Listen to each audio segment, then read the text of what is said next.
Welcome to Something to Talk About from the Bainbridge Island Senior Community Center. We're very pleased to have Jason Driver here from the Kitsap Regional Library.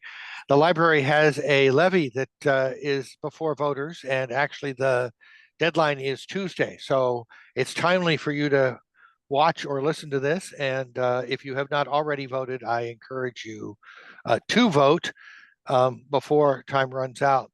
I want to thank Fieldstone Communities of Bainbridge Island for sponsoring Something to Talk About. Fieldstone offers independent living, assisted living, and memory care up on Rolling Bay. They have respite care and day stay as well. You can find out more by calling Randy or Jamie. Their phone number 206 594 1010. And the website is fieldstonecommunities.com. We also would like to acknowledge that we are meeting and living on the ancestral homeland of the Suquamish people who have lived on the waters of the Salish Sea since time immemorial.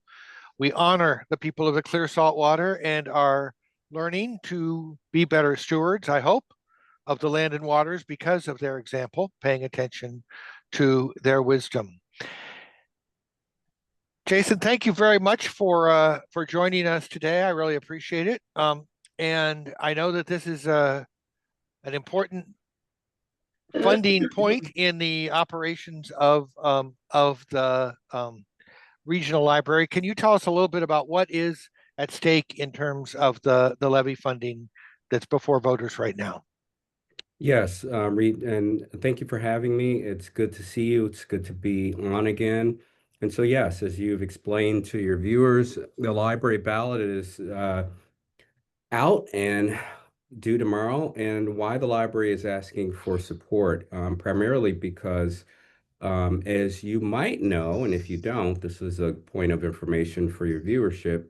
The library relies on the property tax levy for approximately 96% of its operating budget. And so with that comes everything from all of our wonderful programs to our materials to kits for early learners, all the neat programs that you might see, as well as our wonderful and talented staff, their compensation, and various other amenities that folks who have library cards are used to seeing, like mobile services, for instance. And so what happens is the library, since it relies on the property tax levy, one of the features of our property tax levy is that state law caps the property tax revenue growth at 1% per year, which if you've looked at your grocery bill lately, I don't know if you have, the last time the library was out for a levy was 2017. Your grocery bill is probably a lot higher than it was in 2017. So is your gas, so is your clothes, and all the other staples, if you will. And so the library is no different. It's finding that keeping up with inflation has been difficult. And so that brings us to 8 years later, the library's out for a sustainable levy to really stabilize operations, to keep us moving, and to keep doing all the same things that we've been doing for the better part of 50 plus years as a library system. So does that mean that this levy replaces the earlier levy?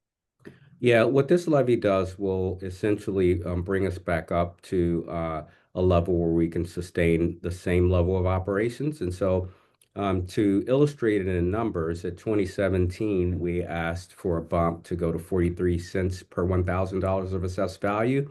The levy rate has since declined to 27 cents per $1,000 of assessed value.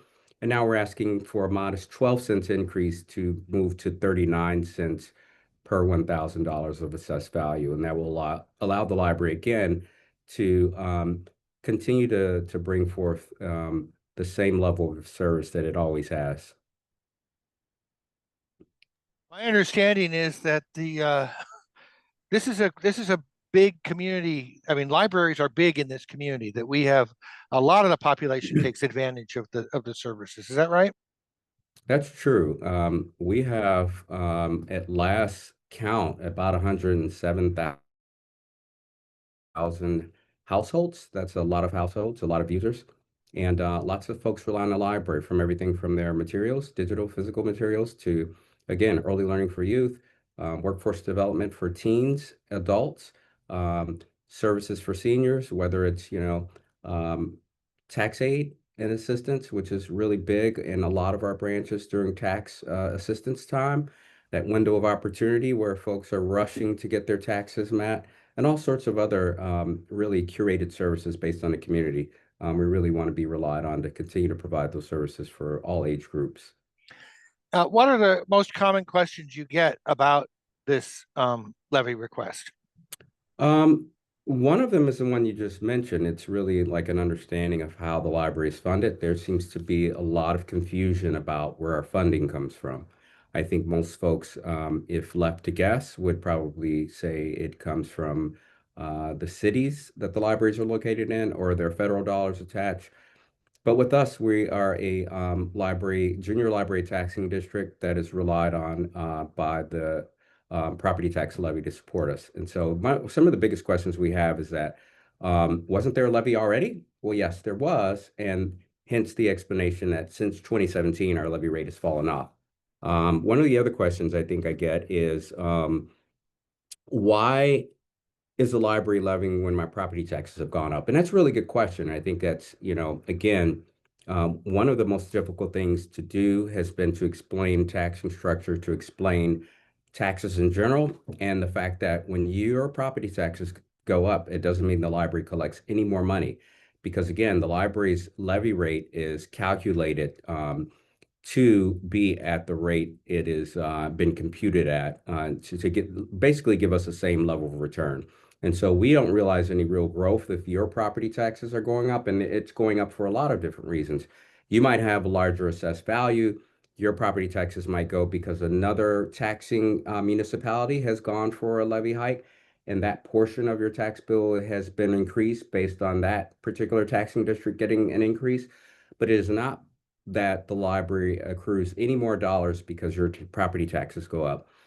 And then one of the other questions, of course, is what happens when the library or if the library does not pass. And the answer to that is the library will go back out. One of the things we did read is we wanted to not come out when the library was in trouble. We'd rather come out when we could foresee that funding would fall off.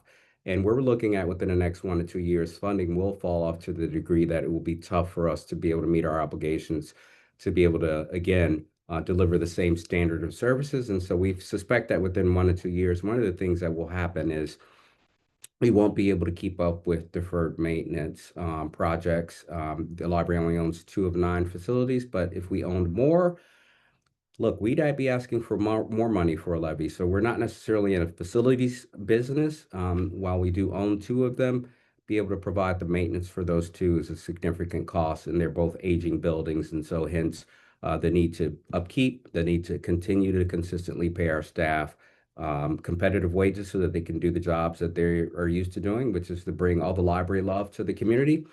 And then more importantly, to be able to still maintain the level of commitment that we've had to the community in terms of being able to provide the world-class resources, i.e. the books. It's still all about the books, Read. Even in a digital age, there's a lot of usership that relies on the library, and I'm one of them for the hardbound book or soft cover book, whichever you prefer. But having And said and I that, know I know being in a book club and enjoying reading books myself, that there's also, and I appreciate this, the fallback of a digital book when I'm, waiting for the 400th, well, really not 400th, but 100th person in the line. Sometimes that happens. well, Reed, that's the other point. And the last one I'll mention is the cost of digital materials has really skyrocketed. And for the library to be able to maintain and even increase its level of digital copies of books is going to be really important because, there's a usership that expands beyond the peninsula. There's a usership on the other side of the water.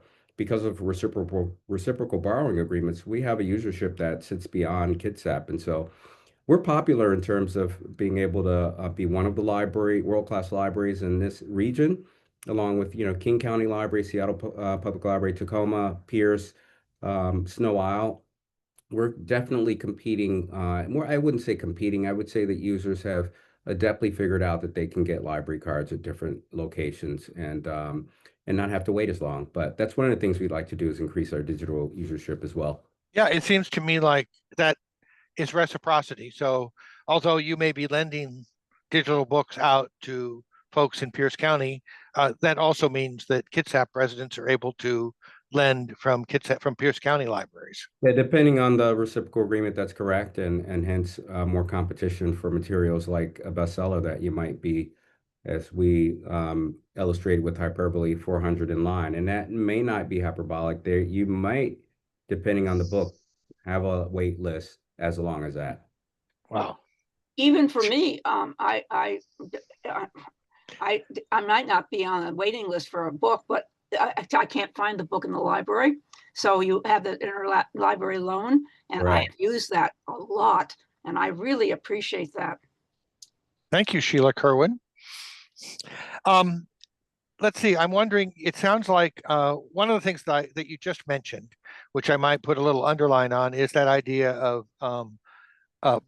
budget-based taxation. So I think that we talked to the assessor some time ago, and we have a video that I'll link to out of this one Please do. about that, about how what happens is that the in our area, in our county, the organizations, the agencies put together a budget, and that's what's funded. And so you've been Correct. living under that budget since 2017. Correct. And of course, my budget has changed, like you were saying, since 2017, like it or not.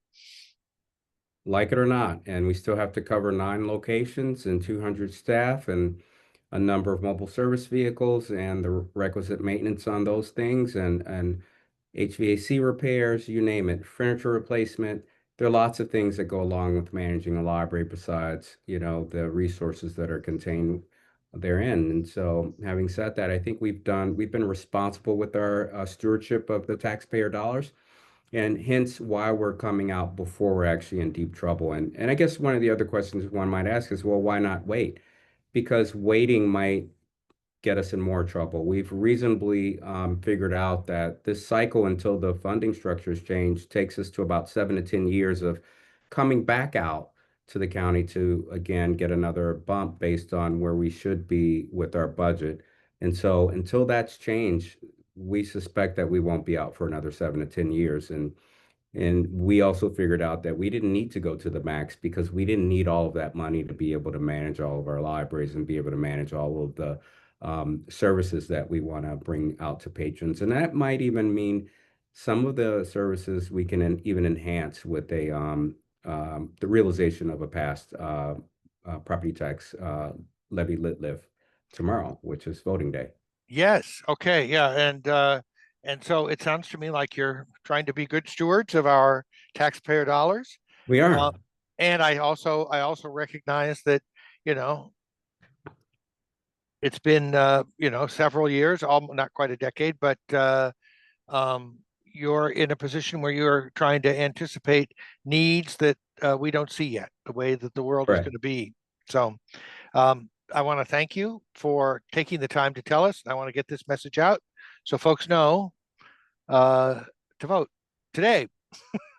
Vote today. Don't wait until tomorrow, and can pop those ballots right in. And we're hopeful and grateful for all of our voters in this county who support library services, and libraries are here for everyone. So hopefully everyone can continue to use us and get cards if you haven't gotten them. Thank you for the support, and thank you for having me on. You're welcome. Have a good day, Jason, and always a pleasure to talk to you. Ditto. And can't wait till the next time, and we'll figure out how we can coordinate outfits again. Okay, good. All right. Thanks, Reed. Bye.